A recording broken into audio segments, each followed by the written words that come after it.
Čo je to globalizácia? Globalizácia je kooperácia na globálnej úrovni. Pochopiteľne by nám mala priniesť kvantum pozitív. Ako je teda možné, že sa prejavuje takýmto negatívnym spôsobom? Myslím, že je to v prvom rade tým, že globalizáciu sme síce započali, ale nedokončili. Zatiaľ sa globalizoval iba flexibilnejší kapitál, ktorý tým získal neuveriteľne na sile.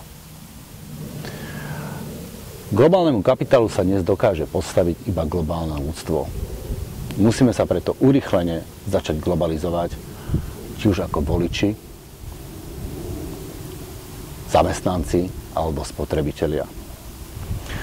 Na to, aby sme pochopili globalizáciu, je nutné chápať trend evolúcie.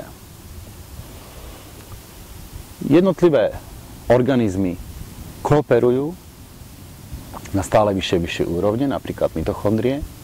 Až v istej úrovni kooperácie môžeme začať hovoriť o vzniku vyššieho celku nového organizmu, bunky. Bunky rovnako kooperujú až do takej miery, kým vytvoria nás, mnohobunkové organizmy. Mnohobunkové organizmy opätovne kooperujú, až začnú tvoriť vyššie celky. Práve v tejto fáze sa nachádza momentálne ľudstvo. Začíname vytvárať nový vyšší celok a tým je globálne ľudstvo. Globalizácia sa ťa týka aj osobne. Na to, aby sme sa globalizovali, musíš pochopiť, že ty si není len človek tvorený z mäsa a kosti, ale si aj jednou bunkou vyššieho organizmu globálneho ľudstva.